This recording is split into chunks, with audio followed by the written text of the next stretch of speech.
Hello YouTube, this is Mahadev the Thunder Wizard, and today I want to talk to you about how the collective unconscious, which can also be known as religion, is crumbling and why this necessitates that there will be a shift in our reality. First of all, my apologies if there's some construction going on outside, so if you hear anything, I hope it doesn't bother you or get in the way of the teaching here. Okay, so there's a lot that I want to say, but in the interest of keeping my YouTube channel, I'm just going to keep it based on more of an understanding of the destruction of the narrative. So, in order to understand what I'm going to talk about, we have to have some basic assumptions. So let's start with an assumption that is given to us by quantum physics. I talk about this a lot because, I love the idea of actual science. Science is based on observation. That by looking at observation without any agenda, you can come closer to figure out what is actually true, what actually exists. So I love it when quantum physics lines up with what spirituality has been saying for thousands of years. So I'm sure you're aware of the dual slit experiment, which has been done many different ways over many different years, but the bottom line of that experiment, you can go Google it if you want. I won't waste your time explaining it. But the bottom line of that experiment is that matter, physical matter, what we see and experience with our body, our senses, the energies we interact with, these are all dependent on the observation and the intent of the observer. If you are not watching it, matter doesn't do anything, doesn't become anything.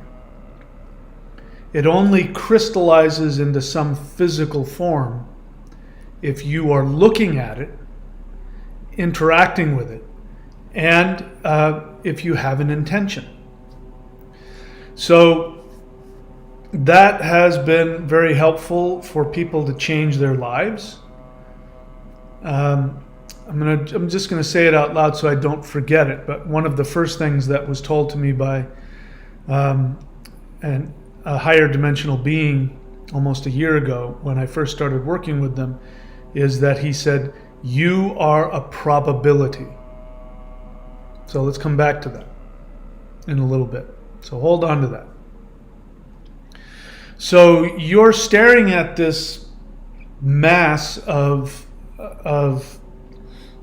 matter, bunch of atoms and molecules and particles and nano whatever, just really small quantum particles of reality. And this does nothing unless you look at it. And unless you look at it, and unless you have an intention, it doesn't turn into anything. That's the theory behind the double slit experiment. Of course, I'm expanding on it a little bit.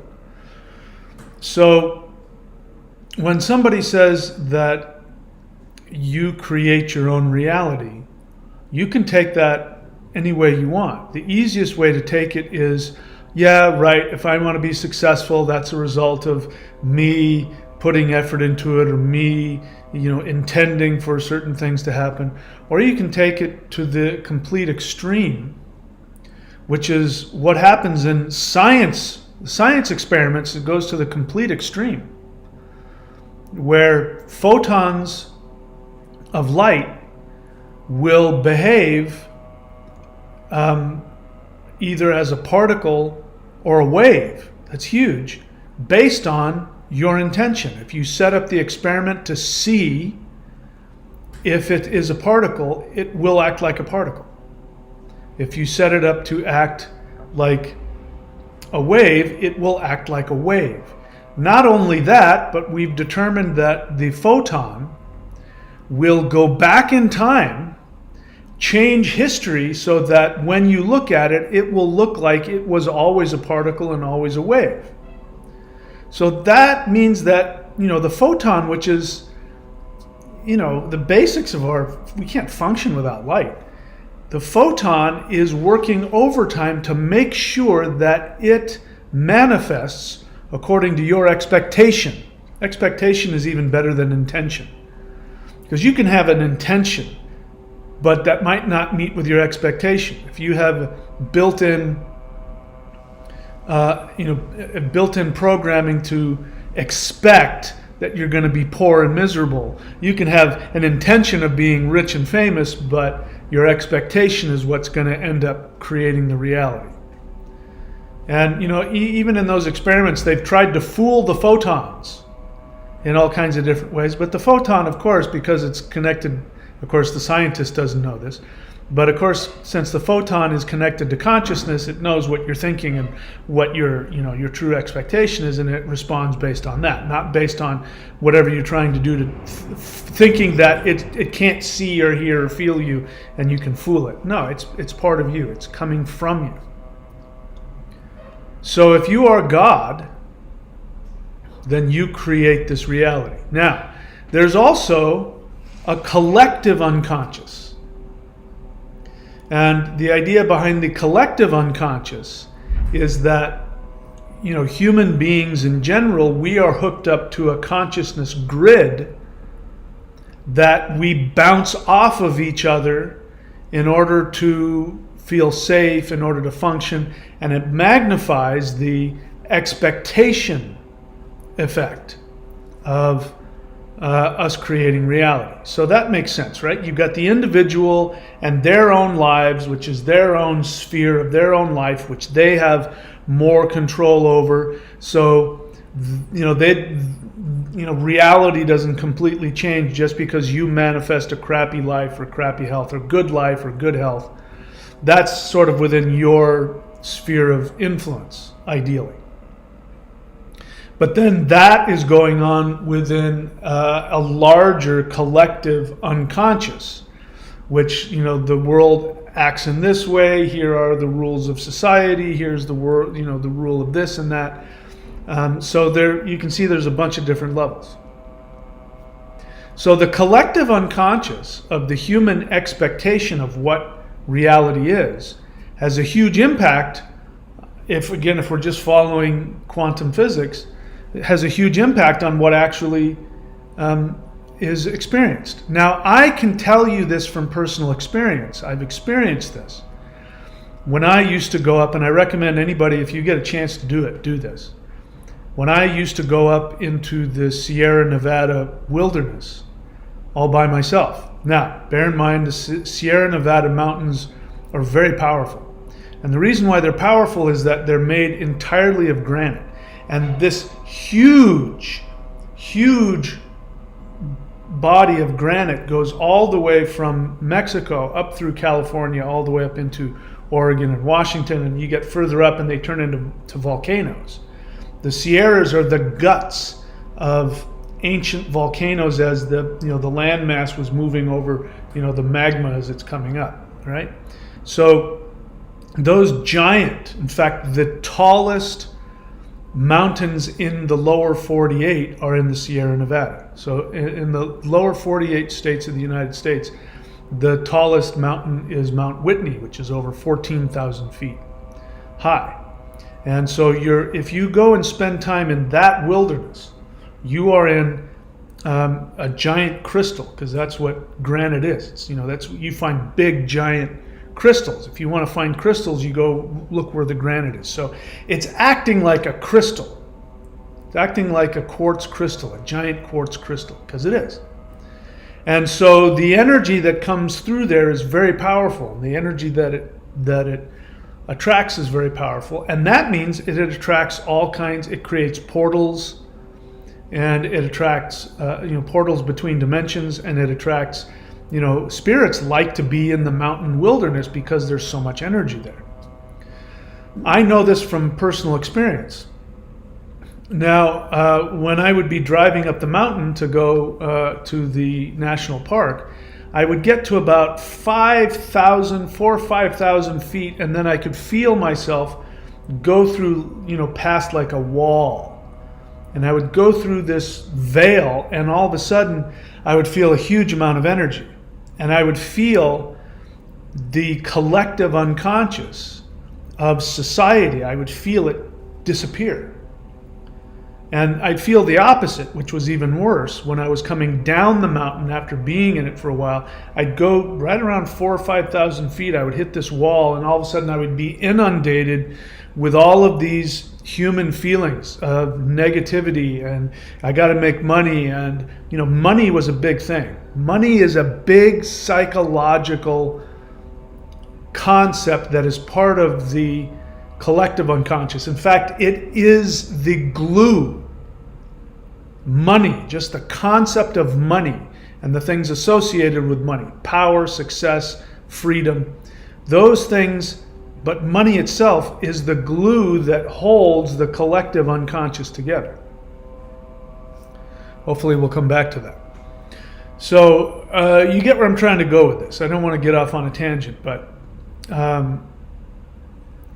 you have the ability to create your own reality, but the collective unconscious has the ability to create reality. I was going to say, when I was up in those Sierra Nevada mountains, all kinds of crazy stuff would happen. All kinds of things that were impossible would happen to me up there that wouldn't happen once I was back down, amongst normal people. And the point I was going to make is that when you go back in history, you hear the way the ancients talk about reality. We think they're just making things up. But the truth is that, having had the experiences that I've had, I know they're not making it up a lot of time. They're talking about a completely different reality. And that's because the collective unconscious had a different expectation of how reality would function. So that's why things were more magical. That's why if you go and, if you can find any of them, primitive cultures that have not been completely overtaken by modern society, they have beliefs and experiences. And of course, the more that you delve into these occult spiritual practices, the more your reality starts to shift. If you do anything that increases the DMT in your body, DMT is a portal to higher dimensions, your reality will shift. But for the most part, human beings are highly influenced by the collective unconscious expectation of what reality is. Okay, so I've laid the foundation.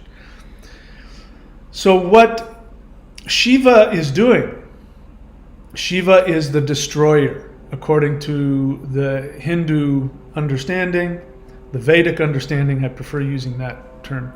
According to the Vedic understanding, you have, if you want to call God, you have the Godhead. And like just about any spiritual understanding, it's split up into three. You have the creator, which is Brahma.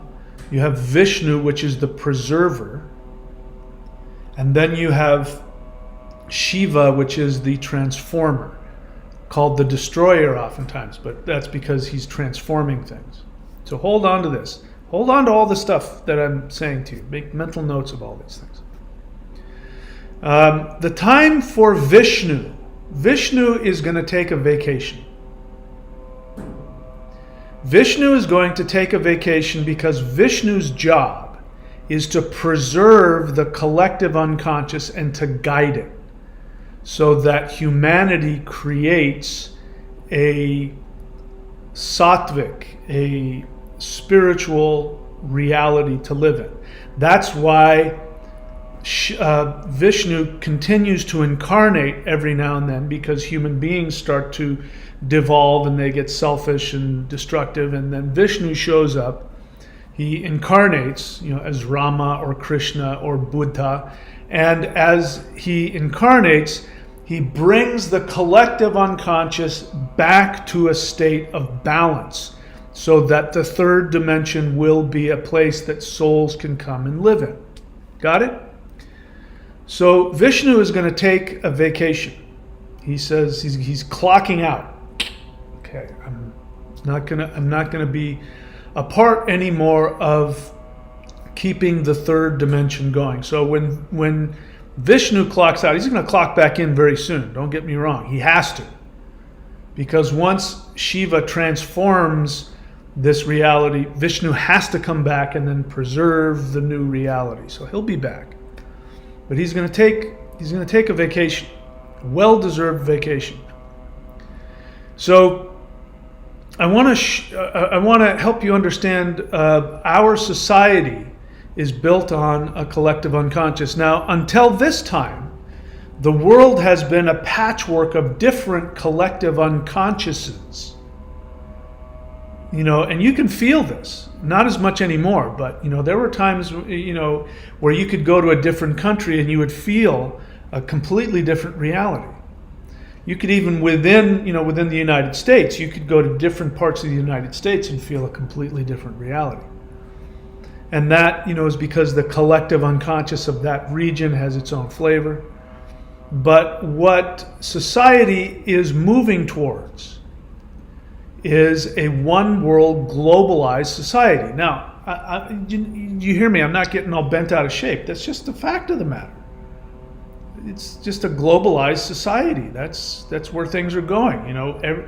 Things have been going in that direction for a while. And every time we have a war, the end result of that war is that the world becomes a little smaller and it becomes a little more globalized. So what is holding our reality together is this one world collective unconscious mentality that is trying to bring itself into manifestation. And it was doing a very good job up until 2012. Actually, up until 2001. Up until 2001, it was doing an extremely good job. And what started happening after 2001, and then it started increasing in intensity, is the collective unconscious, especially the part of it that wants to completely cover the world, has started unraveling. 9/11 was designed to bring people together through fear and then it created wars, and the whole point of wars is to create a larger collective unconscious to control the perception of reality. Understand that the people who want to rule this world cannot rule you unless you allow them to convince you of their reality. For instance, money. Money is the best example. Money can't exist. I could go grab a coin. I got a coin on the table here. I could grab a coin and show you that coin, only has the value that you and I agree upon. And the coins that I have here are worthless in any other country. I go to the United States, it's worthless.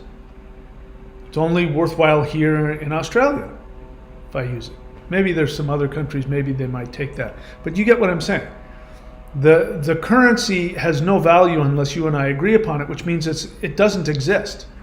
It is only a concept.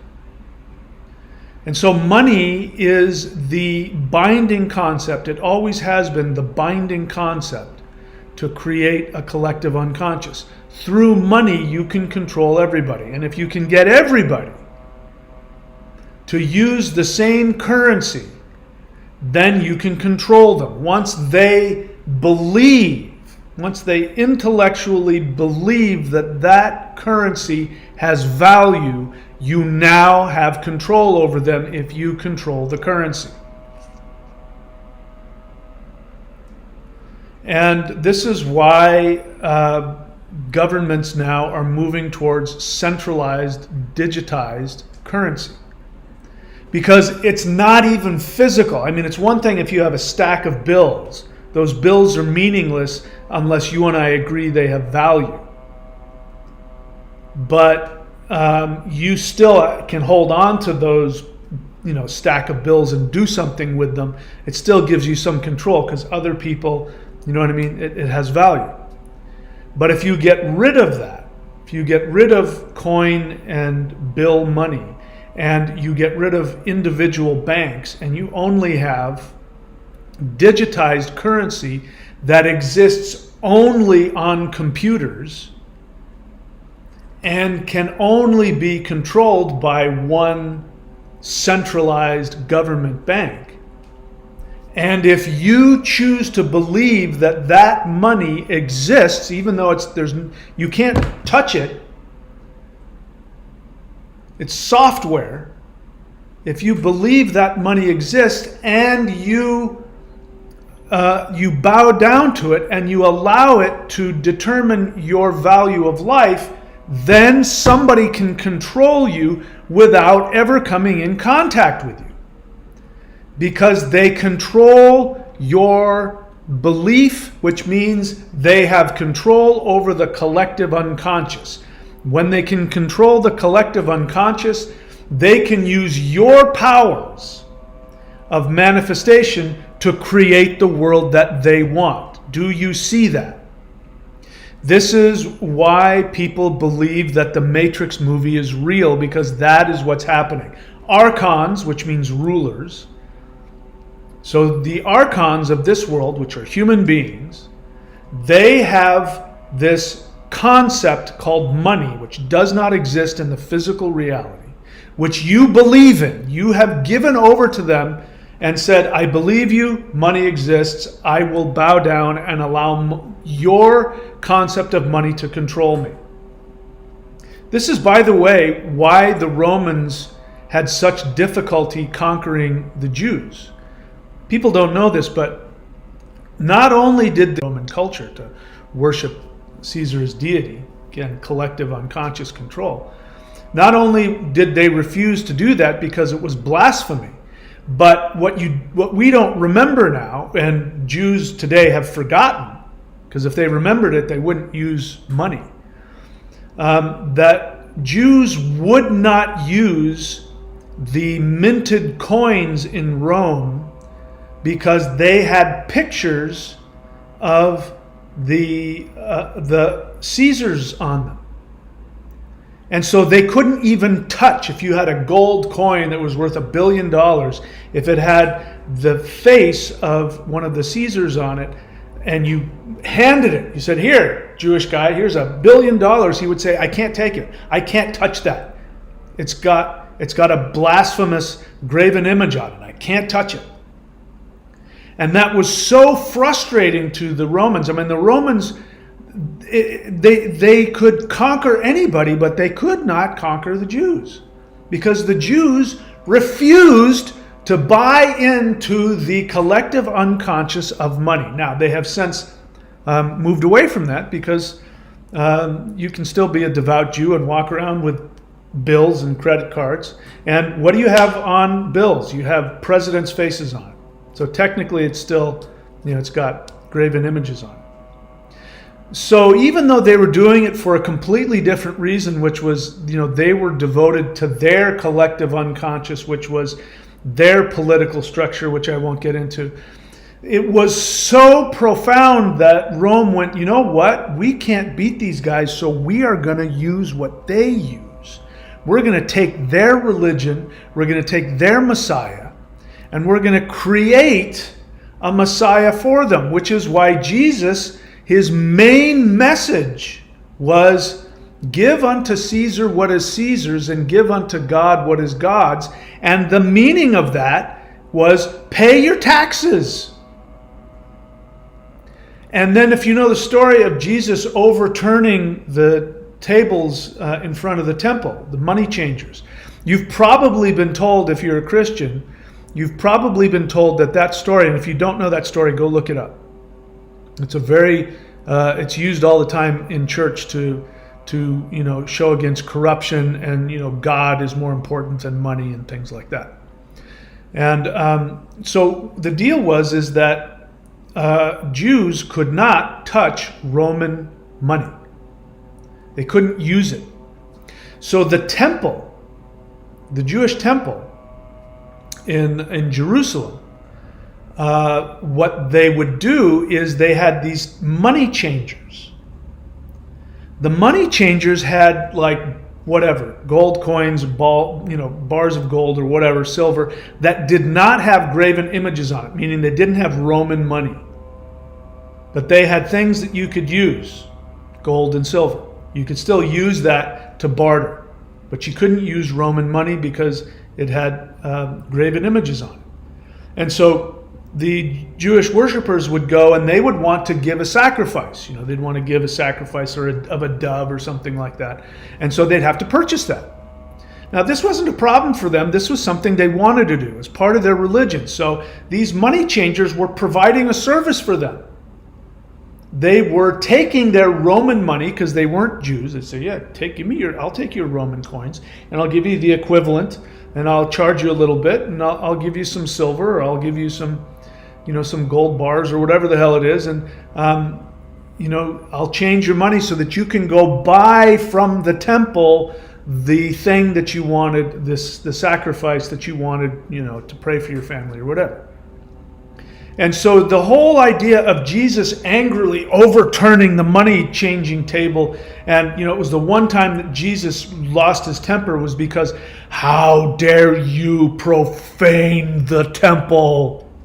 But it had nothing to do with that. It was put in there by the Romans so that Jews would start using Roman money, because once they could get everybody using Roman money, they had that much more control over them. And what is that? The collective unconscious.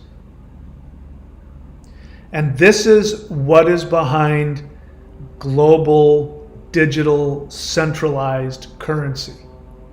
Once you have that, you can control everything. And it's all just an idea. Just with an idea that we both agree some non-existent thing, and it literally is now non-existent. It's just ones and zeros in a program on a computer. Once you and I believe that that has power and that has the ability to control you, you now are being ruled by the new religion, the collective unconscious of the globalist empire we're now experiencing. So this is all going to come down. And what we're seeing now, if you watch the news, I almost never watch the news. I'm watching the news. I don't watch the news. What I do is every day I will check and listen to the headlines, just the introduction of the nightly news, nightly NBC news, where for the 30 seconds they'll give the main headlines. And I just listen to those to see if there's any major thing going on in the world so that I don't have to get a visa to stay here. I can just stay here like I did when COVID happened. So I'm sort of hoping there's going to be some major world event so I don't have to, leave. But what has happened as a result of that is I'm getting a pulse on what the narrative is, which is the new religion. So if you want to know what the new religion is, watch the news. The mainstream news will tell you what the religion is. It'll tell you what to believe, and it will tell you how to emotionally respond to the information they are giving to you. Just to give you an example, we were hearing about this huge crisis at the border, right? Because Title 42 or whatever the hell it was that supposedly kept migrants out of the United States because of COVID. Since COVID has been, if you want to know why COVID is finally not a problem anymore, according to the United States government, they just recently said, okay, COVID is not a problem anymore. The reason why is because then they can get rid of this title so that they can then create and fuel this crisis on the border. So we've been hearing about, oh my God, thousands and thousands and thousands of people crowding the border. Oh my God, things are going to fall apart. Well, as soon as that Title 42 is taken care of, and we know that people are coming across the border, who knows how many, all of a sudden, if you listen to the news, they keep repeating themselves. They're saying, and surprisingly, less people are showing up at the border than we thought. I mean, Do you believe that? Do you believe that there's surprisingly less people crossing the border now that we've opened the borders to them? Oh my God, it's such a surprise. Of course not. But then they go into, and then they'll go and interview people. But then they're saying there's this crisis because all of the detention centers, or the centers where they're putting all of the new migrants in, oh, there's a crisis because they're filled to capacity. So pick, which one is it? Less people are coming in, or there's so many people coming in that there's overcrowding at the facilities. Pick one. It's obvious that that is trying to get people to say, oh, we need to let them into cities. We need to get them housed. We need to give them housing and get them in the cities, because they're going and asking them, tell us about the horrors you went through to get across the border. And it's gonna pull on your heartstrings so that you'll go, oh, we need to just don't process them, just bring them in. And we know what happens. I got nothing against migrants. I can't get into it on this channel, but the question we have to ask is, why are all these people trying to get into the United States? And it has something to do with decades and decades of destabilizing governments around the world. When you destabilize governments, people can't function for themselves, so they want to go someplace where they can function better. And there's nothing preventing, there's no shortage of resources in Central and South America that are preventing, the people and the governments there from creating very profitable societies. So you have to ask yourself, why are all these people running to come into the United States? It's not because they all live in, there's billions of people living in, it's not like, beneath the border of the United States, it's nothing but an empty desert with, no resources. So why are they all coming here? So why would you want to have a bunch of people come into your society who don't have jobs, who don't have money, and why would you want to create that instability? That's just a question. I'm not going to answer it. Just, you got to ask yourself that question.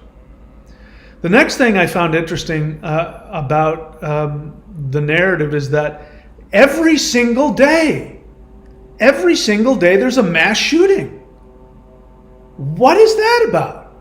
Every single day somebody with a gun is going in and shooting, innocent people. And on top of that, we've got now a second politician, Democratic politician, got attacked by some guy with a baseball bat. If you remember Nancy Pelosi's husband, somebody broke into her house and attacked him. I find that a little coincidental. And they're both Democrats, and they're both being attacked by crazy people. So if you put all these things together, what do you have? You have the setup for complete, total civilization breakdown. You've got, I don't even know how many millions of people coming into the United States. And they're not coming in because they have, money and jobs and they're going to provide for the economy. And don't get me wrong, they're whoever they are, at least some of them are honestly running away from a horrible situation and trying to make a better situation for themselves. I don't doubt that in the slightest. I don't judge them.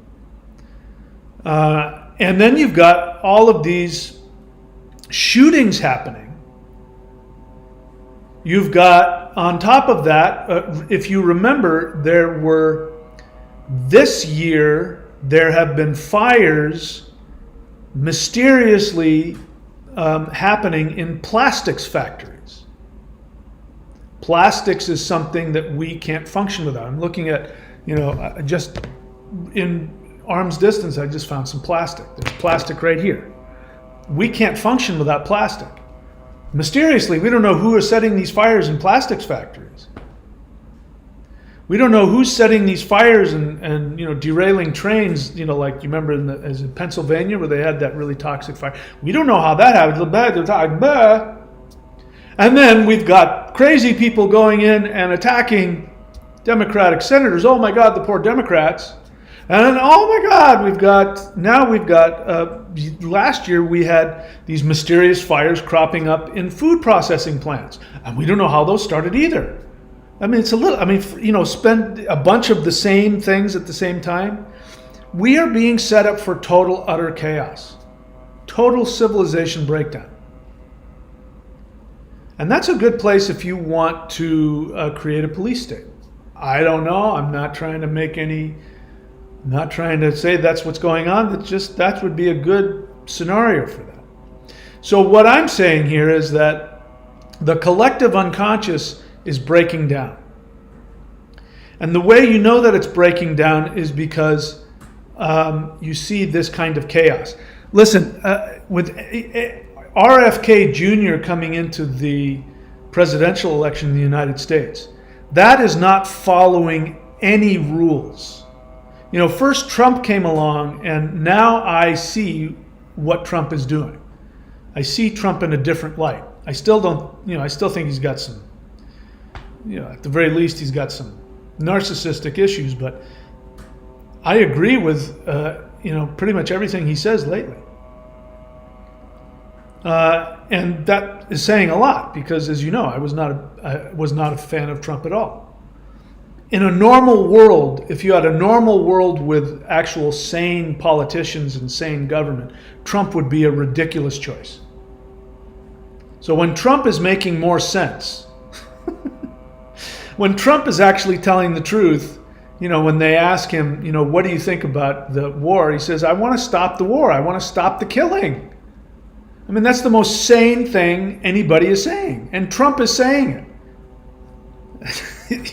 So Trump is actually a force of, like a trickster. He's a force of chaos that's coming in to reveal how crazy the whole thing is. And then we've got RFK. RFK appears out of nowhere. RFK Jr., Robert Kennedy Jr. And according to the mainstream media and members of his own family, he is an anti-vaxxer. He's a crazy man. They're calling him crazy, a lunatic. And he's showing up. And he doesn't follow any one path. He's got a bunch of democratic values, and he's got a bunch of, the most serious conspiracy theory values as well. You got them all mixed up in one person. They don't know what to do with them. So I'm trying to show you that the collective unconscious is unraveling. Now, why is that important? It's important because if you believe that there is a cadre of extremely rich influences, powerful influences that are seeking, that have a strategy to take over, conquer the world, whatever. If you believe that, I'm not saying it's true, but if you believe that, then you have to look at the actions that are happening and you have to say, these people are flipping out. There's just nothing but chaos. They are panicking. They are not doing what they planned on doing. By the way, as I've said, go watch the movie UFO Endgame. Go watch that. There's a guy in there who talks about, according to him, something that, this is an FBI informant, a whistleblower, who is saying that he predicts something that he believes the deep state is going to do. And it turns out that just because that movie was released, the Pentagon has completely switched its stance on UFOs. Now the Pentagon has said that UFOs, there's no evidence that UFOs are aliens, but they said it's probably the Russians and the Chinese. And if the Russians and the Chinese have more, powerful technology than we do, you can finish the sentence where they're trying to take that. That happened because the deep state is losing. Their agenda, their strategy is crumbling in front of them. and they are panicking. So they, one could make the conclusion that the chaos is the result of the collective unconscious beginning to crumble. On top of that, you have, I just noticed this today, but as you know, for 15 years, I have been writing books and making videos talking about how Christianity is a made-up religion by those in power, by the Roman Empire, in order to control human beings, and they devalue you, and it's destroyed civilization, and blah, blah, blah, blah. I've been doing that for 15 years, and I was kind of a lone voice in the wilderness. Not a whole lot of people were listening to me, except for the average person here and there was leaving Christianity, and I helped them sort of come out of that. But now I'm finding that not just people like me who were once Christians and then went off and started studying a bunch of other stuff, and then years later came back to tell you why Christianity is a made-up religion and how it's so incredibly destructive. But now you have devout Christians, devout fundamentalist Christians and Christian ministers who are completely walking away from Christianity, walking away from the Bible, and doing the same thing I've been doing. You can watch the movie Creating Christ is a good example. But you've got people who are not just Christian ministers.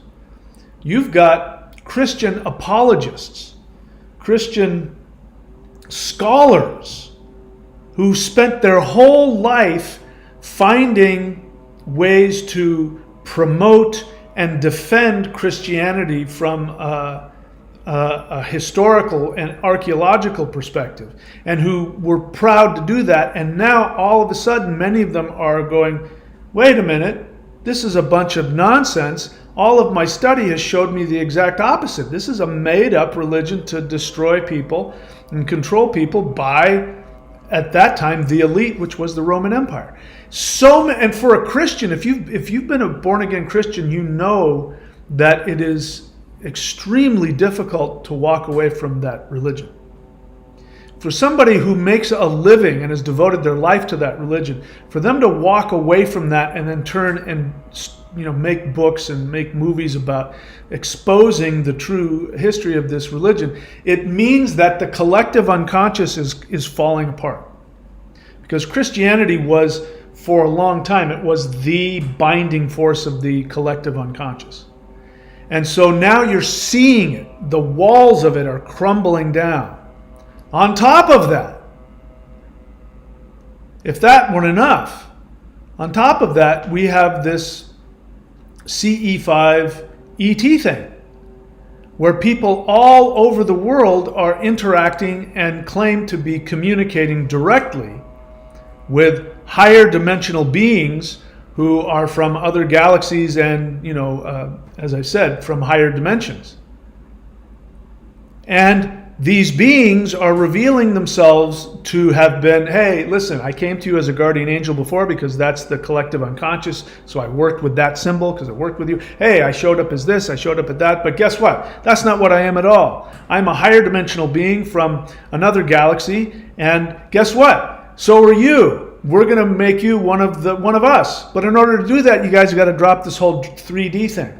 You got to drop this whole, fear thing, and being afraid of all that. You got to drop all that. You got to accept your internal reality, which is love and magic and power and ability to create your own reality, which you've been telling yourself you can't do all these years to stay in that narrative. So we're going to poke holes into the third dimension, and the whole narrative is coming down, crashing down around us. And enter Shiva, the destroyer. He's really the transformer, but he will destroy. He is destroying. So I'm saying you can use it metaphorically, you can use it literally, I don't care. But the spiritual and energetic force of transformation, who you can look upon as Shiva if you choose, that energy is actively destroying the fabric of the collective unconscious. Because in order to transform, you must first destroy what exists. And then you take the building blocks of what you just destroyed and you use it to create something different. You transform it. As you know, as science says, you can't destroy energy. You can only transform it. So that is what Shiva is doing. And this is the most powerful time to be a human. Because as I said in the beginning, remember, you got to listen to my whole lecture to be able to bring everything together. But as I said in the beginning,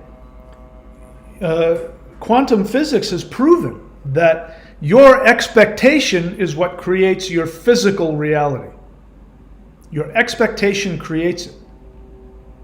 And in order to give you a higher viewpoint from which you can have a different, impossible expectation, the collective unconscious must first be destroyed. And when the collective unconscious is destroyed and the fabric of society begins to crumble, then and only then can you take your expectation, your new expectation for a new earth, we're calling the 5D earth. Your expectation of an earth where there is no violence, there is no hatred, there is no judgment, there is no isolation, there is no fear, there is love, there is cooperation, there is magic, there is all of the things we associate with the 5D.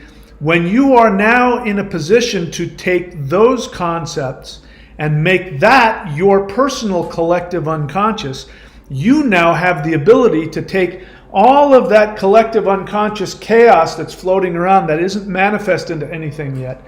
And with your expectation, that energy will then go and create a completely different reality. And I mean that literally. We know this is possible because the Mandela effect is very real. Excluding all of the Mandela effects that are people misremembering things, which is a lot. A lot of people are misremembering things and calling it a Mandela effect. But when you have things that cannot be explained away, like how is it that the Zapruder film now has Kennedy's car has 6 seats in it and everybody else remembers 4, I remember 4, and you also have photographs from magazines from that era that prove the car had only 4 seats, and yet the Zapruder film is a real thing, and that's proving it has 6 seats. How do you explain that except to say that history is changing? And if history is changing, it means that the physical world that we live in is simply a manifestation of your expectation, of your belief. The past is nothing more than us trying to remember what we thought happened yesterday. And that reflects itself in, the archaeological record or the physical record, because the physical matter will mold itself to your expectation. And if people's expectations are changing, guess what? History is going to change. If history is changing, it means the future is going to change. You get where I'm going with this? So the whole point of all of this is for you to change your expectation of reality. And this, I believe, is done most powerfully with CE5, with interdimensional meditation, and at the very least, meditating on what gives you joy. If you focus on your soul and only what your soul wants, you can create the 5th dimension. I was told by my friends that was the main reason that they've chosen me to help them, is because I came to that realization when I didn't know it to be true. I just decided that was going to be true for me. And they said, that's what got our attention. And I wrote it in this book, The Shamanic Secret Commandment to a Perfect Life. If you get that book and master that book, you can create your own 5D. If you don't want to spend the $10 on the book, then you can listen to me read it for free. By the way, I have to say, I have these books. I put so much, I'm not trying to guilt you, I'm confused. I put so much time and effort into this channel, and I have books coming out the wazoo. One of them, Interdimensional Revolution, is a book. You need to read it or listen to it. Extraterrestrials are coming to Earth. Odin says Jesus was a coward. The Shamanic Secret Commandment to a Perfect Life. Those books, I mean, and I don't know. They're not selling. I don't understand it. But I have another book that is connected to my other channel, which I don't put any effort in, and that book is flying off the shelves. I don't know why people are just showing up to the channel and listening to me talk and not taking advantage of the resources that I'm making available to you. Do you understand what the point of all of these resources are? The point of these resources are my desperate attempt to give you the tools to create your unbelievable reality.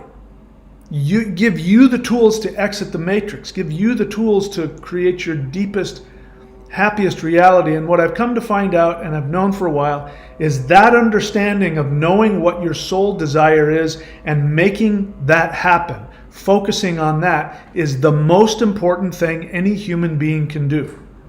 And doing that will create the fifth dimension for you. It'll guarantee it for you. Because you can't be focusing on your soul and be buying into the collective unconscious at the same time. You can't, because they're mutually exclusive. All right, so I'm going to stop railing at that point. I'm happy to take any questions if there are any. The way this works is, if you have a question, write the word question in all caps. That way I'll know you're asking a question. I only want to see your questions, and I want to see your feelings. I know a ton of people have opinions and all that, but your opinions are more, you can write them on your own blog or your own channel or whatever. But I want to help you if there's something that you don't understand. All right, so Adam, question. Have you ever astral traveled and met God Shiva before? Yes. If so, what exactly were your conversations about? What do you think I've been talking about? Where do you think that everything I said for the past, however it is, 2 hours, where do you think that came from? There's the answer to that question. Black Star, if you have a question, look above you. Write the word question in all caps so that I don't miss it, because as you know, a lot of people want to dump their opinion, and I'm going to scroll past people's opinions and how are you and whatever. So you have a question here. You say, how is Shiva connected with the dragon's phoenix grid work that's been going on? Well, you have to, first off, you're coming into my home and you're coming into my classroom. You have to know what it is that I teach and what I talk about. So if you're throwing something out that you don't know if I've talked about, how do you know I know what the hell you're talking about? I don't know what a phoenix grid work is. Focus on what I teach here so that I can best help you. You want to talk about a phoenix grid work? Go ask somebody who uses that word. I've never once used that word in my life. I don't know what it is. So pay attention to what I teach, and if there's something that I teach that you have a question about, feel free to ask it. I don't know what that is, so I can't answer that. Agent of the Universe, honest feeling. I've been following your instructions on not being abusive, and even though I'm hungry, I don't take what is someone else's. I've also been doing CE5, and I feel all right. Good for you. Bill Clinton. Obviously, it's not Bill Clinton. If you have a question, write the word question in all caps. And again, best if you ask questions about what I teach. You say, are comets some form of portal to other higher dimensions? Okay, I have nothing against that. One of the things that will happen when you start spending time on my channel is you won't ask a bunch of general, superficial questions. That's how I know somebody's brand new. Besides the fact I'd never seen them before, is they ask these really general, superficial questions. Because, how do I know what I'm seeing is a comet? A comet is what? It's a ball of ice, traveling through the solar system. How do I know that's what I'm seeing? How do I know that I'm not seeing a higher dimensional being creating a sign in the sky? How do I know that? I don't know what I'm looking at is a comet, even if it looks like one. So anyway, Do I think that there are portals to other higher dimensions?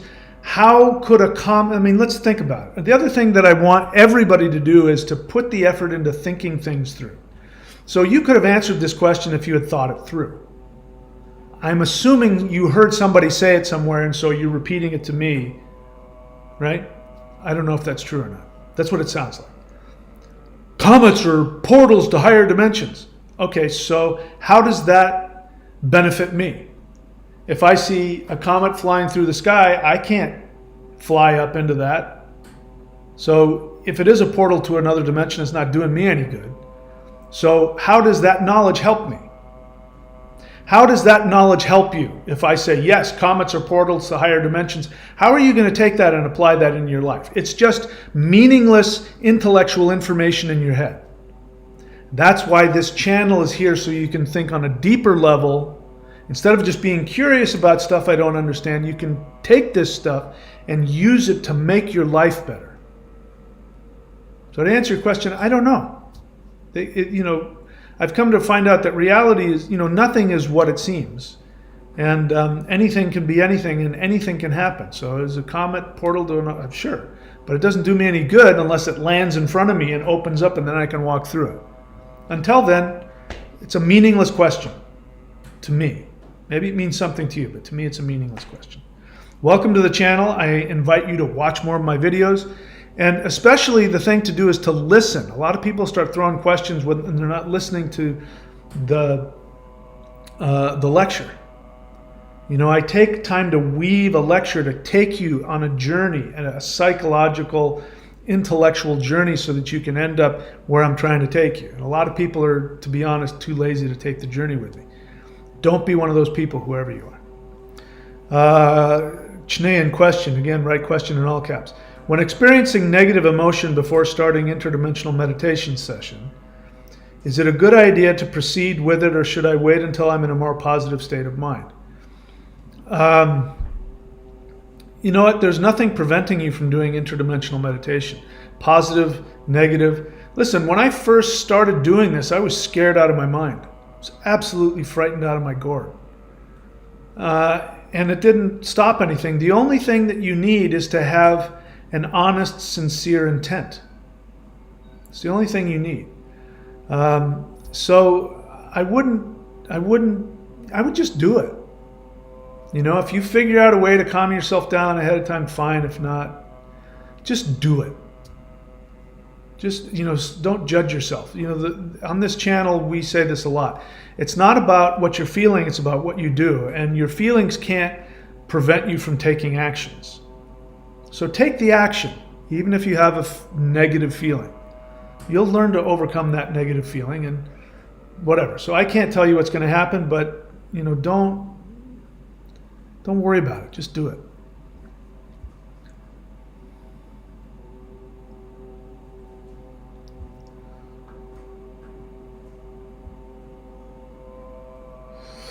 Looking for the questions. AE2 question. How do we get Nisara Gesara into law? What makes you think I know what the hell that means? Have you ever heard me say that? You're not paying attention. You have to pay attention to what I'm talking about. Do you guys realize how this isn't your fault? I'm an old guy. I've been around before there was such a thing as in the internet. And in that world, when you talk to somebody, you have to know that there's a context. If we don't share a common context, we can't have a conversation. What the internet has done, which is, again, part of the deep state narrative, to dissociate you and keep you trapped in your own narcissistic, self-referential world, which, is really destructive. What that does is it makes you think that everybody knows what you're talking about. That's why texting has devolved into emojis and two-word sentences. Because people are too lazy. They'll say, I don't have time. I only have my thumbs and I'm on my phone. When you're talking to somebody, you have to actually communicate. You have to have a frame of reference. You have to have shared context. You have to look them in the eye and connect with them.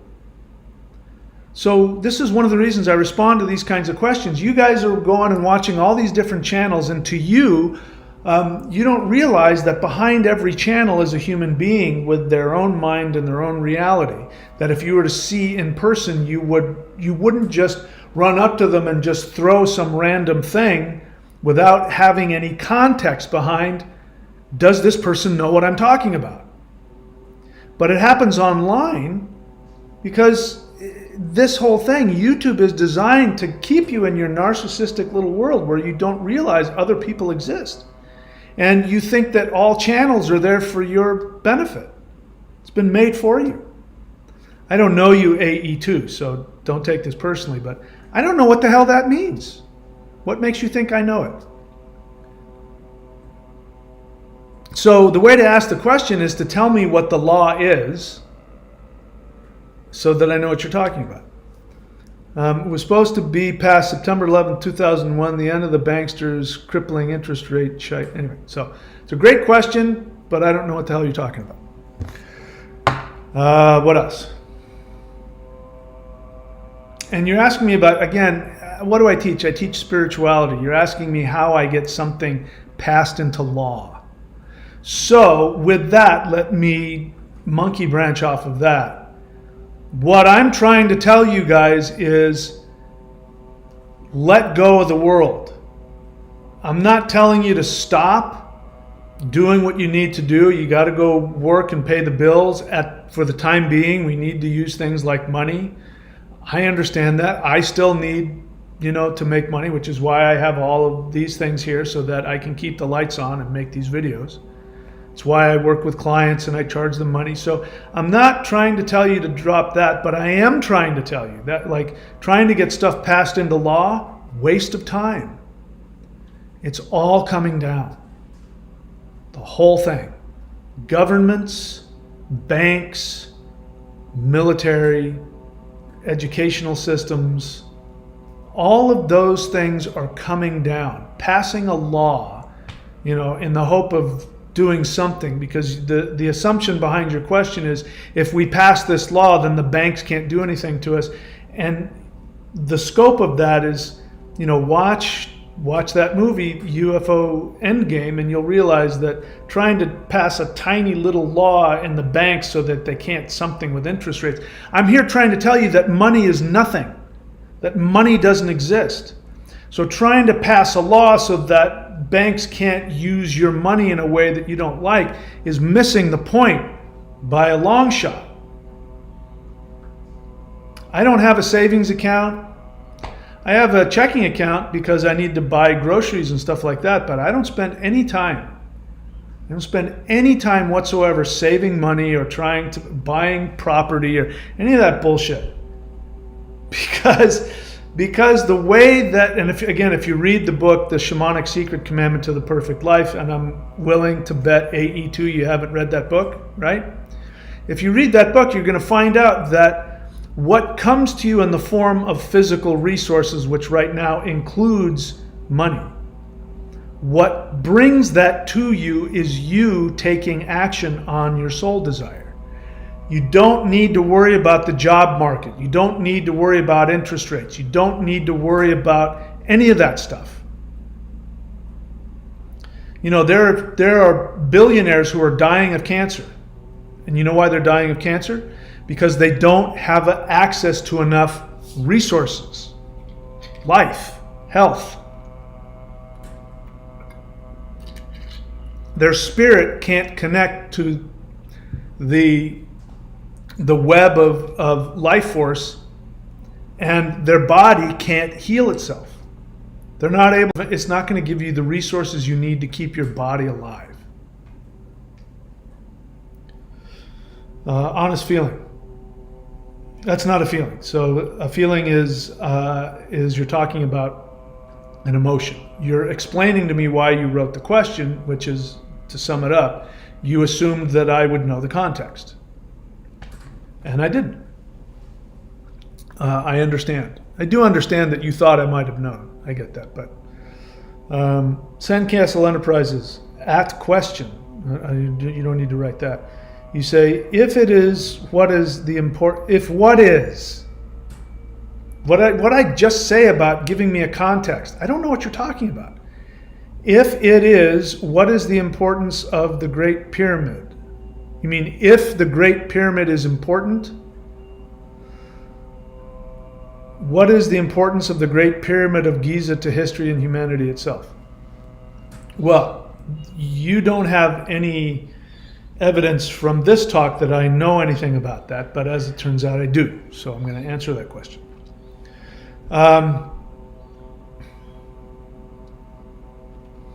The Great Pyramid of Giza is not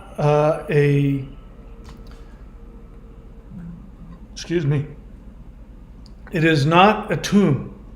It is much older than what you've been told.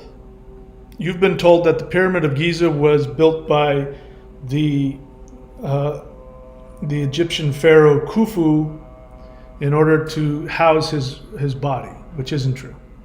And it's interesting. I mean, sometimes scientists and academicians are smart and do their research, and sometimes they're just lazy as hell.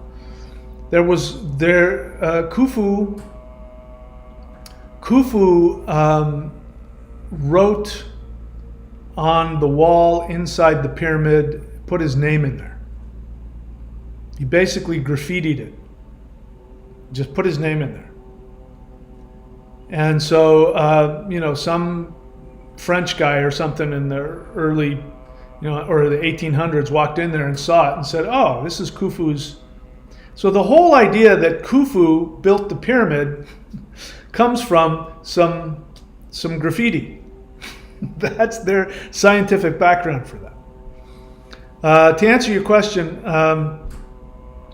we are going through a shift, a dynamic shift, as you know, which I call the solar wave event. Some people call the solar flash. It's called the ascension event, whatever you call it.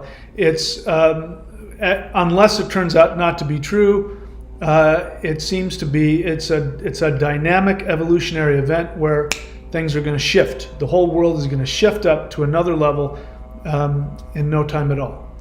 And the theory is that the Earth has done this in different periods of time. So, if you use the 26,000 year Yuga understanding, time period, Vedic time period, then what you find out is that right around very long time ago, I'm not remembering dates, but a very long time ago, we shifted up. We shifted down. The Earth shifted down a level. And because we were moving towards Kali Yuga, which we just came out of around 1700. The Age of Darkness. The Age of Darkness where 25% of people are awakened and 75% of the population is in darkness. We are now in Dwapara Yuga, where half of the population is in consciousness and the other half is in darkness. So they knew, because they were in, Satya Yuga or one of those, where consciousness was very high. And they knew that the world was going to shift down and eventually and they knew that human beings would lose their connection to spirit and they would lose their understanding of spiritual technology. So the pyramids are actually generators. And the Nile flowed underneath the pyramids, and in fact flowed up into them. And the force of the water flowing up into the pyramids created the same kind of energy that I was talking about at the beginning when I was talking about the granite power of the Sierras and why that's such a powerfully spiritual place. Any granite mountain, if you want to meditate somewhere and have a lot of power, go sit on top of a granite mountain and meditate. You'll feel the power. It's like sitting on a giant quartz crystal, because that's exactly what it is. So they were creating a version of that, and that's why even to this day, when you're at the top of the pyramid, there's an electromagnetic field there. But when you had all this water running through it, it created this very powerful electromagnetic field energy which went over the whole world. That was the whole point. The whole point of the pyramids, 26, 30,000 years ago, however long it was to create an energy grid that would protect the earth so that it would not go into Kali Yuga. It was meant for healing, and it was meant to transmit consciousness all over the earth. It didn't work. In fact, if you look at the pyramids, you'll see evidence of some major cataclysm, like big giant cracks, like there was a huge explosion within them. And that's what they were for. They didn't have any other function than that. And Egypt actually is where it was the gateway from where human beings actually came up out of East Africa. The first humans came up through Egypt. A lot of the civilizations in West Africa trace their history back to Egypt, and not just Egypt, but coming through Egypt and then going to West Africa. So Egypt was a hub for consciousness. So there's a reason why that was there. At that point in time, that was the most conscious, advanced place in the world. The same time that they were doing that, the people in Europe were creating those big cave paintings. And there's a whole other reason for that. That was to protect the animals. They saw that the big animals were going to die out, because a bunch of animals died out at the same time that we shifted out of a higher consciousness level. And so you had people in Northern Europe, doing these cave paintings because they were protecting the animals, and you had humans down in Egypt, and they were creating these pyramids to protect the consciousness of the whole earth. They were trying to stave off the inevitable, and of course it didn't work. How's that for an answer? Chian, question. After asking my ET friend for a sign during meditation, I felt a strong vibration around my head. Could this be the sign? What do you think? Try walking up to a chair and asking the chair for a sign and see if you feel some jolt in your energy in your head. Walk up to the television. Walk up to your refrigerator. Walk up to your best friend or your neighbor and say, can you show me a sign that you exist? Don't say anything, don't move, just put some energy into my head. See if you get the same result. So having asked that, what do you think? Sounds to me like it's a pretty good sign. What else are they gonna do? I guess they could make a noise, they could, but understand how this works. Let's talk about how higher dimensional beings communicate. Higher dimensional beings are from a higher dimension. If they talk to you, you won't hear them. They're in another dimension. If they wave their hands, you won't see them. They're in another dimension. As I've talked about before, and I forget who it was, Carl Sagan, go watch the video by Carl Sagan called The Fourth Dimension. In that, he talks about what would happen if you, as a third dimensional being, were to try to talk to another being in the second dimension. What would happen is you could see the second dimensional being, you could even touch the second dimensional being, you could go in and move things around in his apartment and he wouldn't know what the hell's going on. He's locked all the doors, nobody can get in, but you can get in because you're in the third dimension. You can just reach down and reach into his apartment. If you were to communicate with a second dimension being, you would say, hi, second dimension being, he wouldn't hear you. He would have an intense energetic feeling that would erupt inside of him. He would feel the hello, and he would think it was coming from his own mind, and he would think he was losing his mind. And I was so happy to hear that, because that's exactly what happened to me when I first interacted with a higher dimensional being, when it communicated to me. So they communicate to me the same way. They will give me all kinds of energy jolts. I've been getting a few since I've been making this video. When I say things they really like, I get that really intense, blissful energy that's clearly not from this dimension. So that's how you know, one of the ways you know you're interacting with them. These are one of the few ways they can communicate to you. Because in the third dimension, you're blocked off. You can't hear, you can't see, you can't touch. You are blocked away from them. They can interact with you. They can see you, hear you. They can hear all of your thoughts, feel all of your feelings, all of that, but you can't see or hear them. So the only ways that they can interact with you is like that. Energy, feelings, telepathic thoughts that come into your head. You're meditating and you have this great inspiration. 90% chance that inspiration is actually coming from a higher dimensional being, giving you some information that will be helpful to you.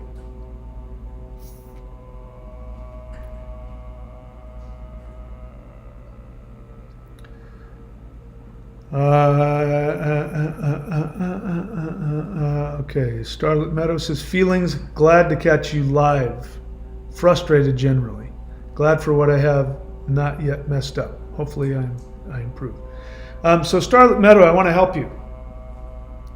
I don't know what that, I can only assume what you're talking about is, I don't know. I don't know why you have so much shame attached to yourself. Talking about messing up. I don't know why that's your focus. It doesn't matter how much you mess up. I want everybody to listen to me. It's not about how much you mess up. It's about whether or not you're going after your soul desire. Starlit Meadow, go watch my free video on my channel where I read the book, The Shamanic Secret Commandment to a Perfect Life. Go watch it for free. And then go do what I tell you to do in that book. If you do that, regardless of how you feel, regardless of how much you mess up, you're going to end up going where you want to go. So it's hurtful for me to hear you talk about messing up and all that shame. And, your focus is not doing the wrong thing and not screwing up. And it's not about that. You're not here to pass a test. You're here to make yourself happy. That's it. And when you know how to make yourself happy based on your soul, you can go do that. And you can screw up as much as you want. Making mistakes is part of the process. Don't be so hard on yourself. Sophia Palumbo question, since working with the subconscious, I'd prefer to use the word unconscious, please. Since working with the unconscious, do you think dreams are a way to receive messages? I think you know the answer to that, don't you? Why don't you guess what you think I would say? Rovera Rovix question. I tend to forget what was the difference between a deity and an entity. Thinking too much, it doesn't matter. They're both entities. An entity just means entity. You're using entity probably in the same way that people use negative entity. Forget about this. This is not how the spiritual world functions. Once you start getting out of the third dimension, you realize it's just a Jacob's ladder. For instance, you, Rovera, you are a deity. You are a god in the 12th dimension. And then in the 11th, and there's a part of you in the 10th and the 9th, and it makes its way fractally all the way down to the third dimension, where you experience yourself as this 23-year-old human walking around trying to figure out how to do life. But if you go farther up the dimensional chain, you are an entity, you are a light being, you are a god, you are a super being, you're all these things. It's just different levels of how, like light going through a prism. So don't try to figure out what is the difference between a deity and an entity. Who cares? It doesn't mean anything. It's just words. Rivera feeling, I have seen today new information related to AI and WEF, true plans for the future. It's so depressing. I can't stand the idea of staying or reincarnating in it. Okay, so stop watching that garbage. Stop watching that crap. Focus on what you want to create. Look, does anybody listening to me, do you need to know how screwed up the world is? I mean, there are once you start opening up that Pandora's box, it just gets worse and worse and worse and worse. It's far worse than I ever thought possible. The only benefit to seeing, what the WEF and others are doing is to wake you up to the reality that the collective unconscious, the narrative, doesn't serve you. So focus on your soul. Focus on creating your reality. Focus on meditating and empowering yourself and doing the things that give you love. Go out, walk in the woods. Go out and surf. Go out and play ball. Walk your dog. Make love to your partner. Eat a good meal. Go do something that makes you happy. Forget about the rest of it. Seriously, forget about it. Focusing on the negative is a way to stay in the third dimension. Even though you think, oh my God, I'm waking up to the reality. In fact, I'm going to dig more and more into the how things are and what the deep state is doing. But it doesn't give you any power, except if you go, oh, holy crap, I'm no longer going to be part of this. And then you go do what you want to do. Once you've gotten that awareness, I'm just, like I said, I'm only watching because I'm trying to see what's going on in the world. Hopefully that'll give me something to take to a visa lawyer so I can stay longer. But other than that, I don't care. I mean, I already know that they're trying to destroy the world. So you, Rovera, you're feeling sad about that. That's because you're attached. You're attached to the narrative. You think your parents will take care of you. You think government is there to take care of you. And since it's not, it's out to destroy you, you feel sad and you don't want to reincarnate. But what if you reincarnated into a beautiful reality? Why not focus on creating that reality instead of focusing on all the garbage? I mean, it's coming down. The whole thing's coming down, so you don't have to worry about it. Feeling, I'm still trying to see if these individuals will be able to reincarnate. Who cares about individuals? Stop worrying about other people.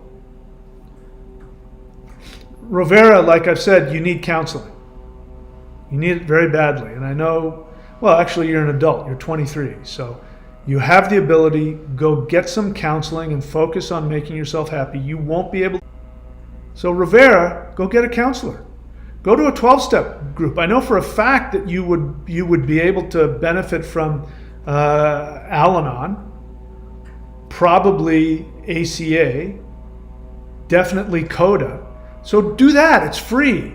That way you can say, I followed Mahadeva's instructions, instead of coming on here and proving to me that you're just staying within your own head and your own pain and you're just on the hamster wheel not going anywhere. My channel's not going to fix anybody. If you guys are coming onto my channel thinking listening to me is going to fix you, it won't. The only thing that listening to me will do for you is if you realize that you need to do something different and you get up off your ass and you follow my suggestions. The whole point of this channel is meaningless if you don't follow my suggestions. If you don't take the practices that I have, the tools that I make available, if you don't take them and use them, listening to me is almost meaningless. And I know I've told you, how many times have I told you, Rivera, to go get a counselor? How many times have I told you? I'm not going to answer that question, Rivera, because you're just trying to distract me. I want you to meditate on what I just said.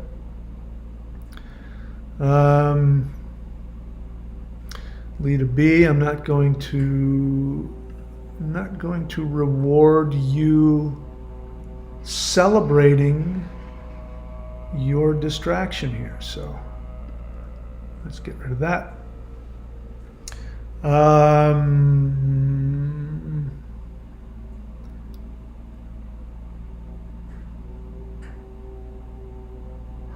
Okay. AE2 question. I had an experience twice a few months ago where I heard thousands of people talk to me in all languages.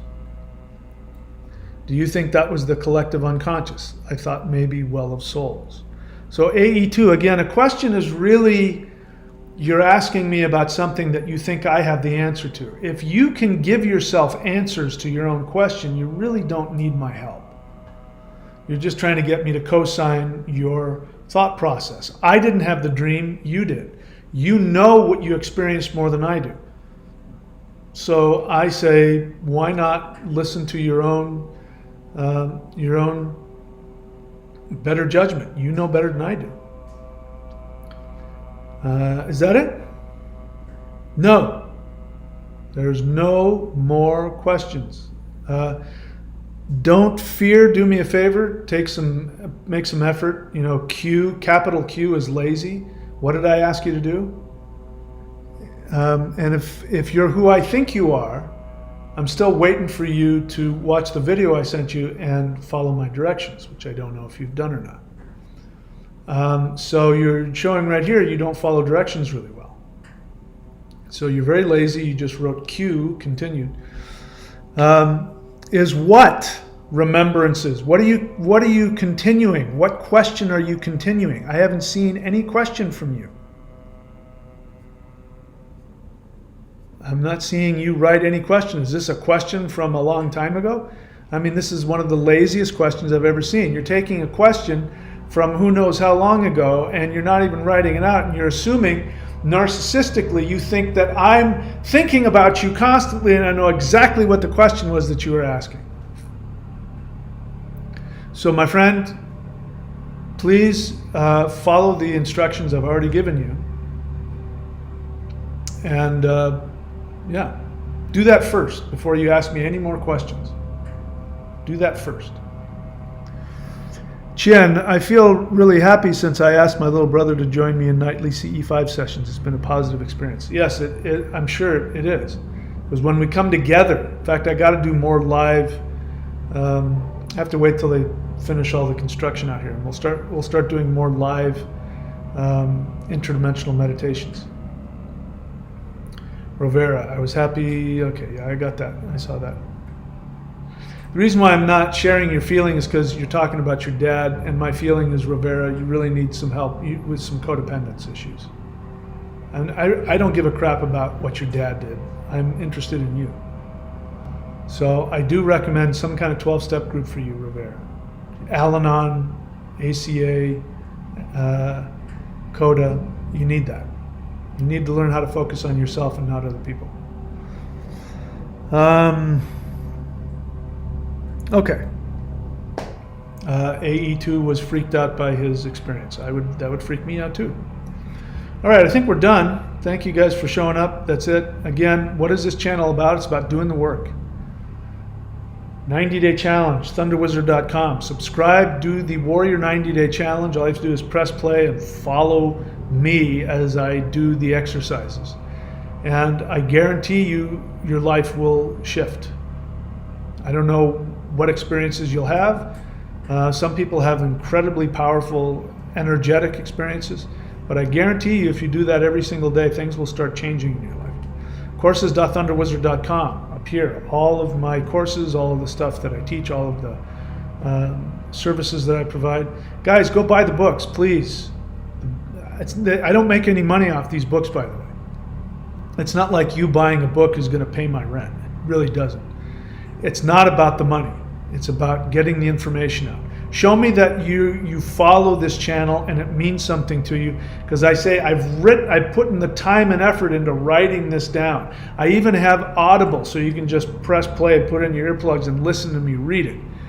Seriously, guys, all this stuff is here for you. It blows my mind that almost nobody on this channel, buys my books, but on the other channel, the books are flying off the shelves there. And the practices, all that stuff are here for you, so take advantage of them. All right, and the free stuff. Okay, I'm all done. Thanks, guys, for showing up. I wish you all the best, and I look forward to seeing you all in 5D.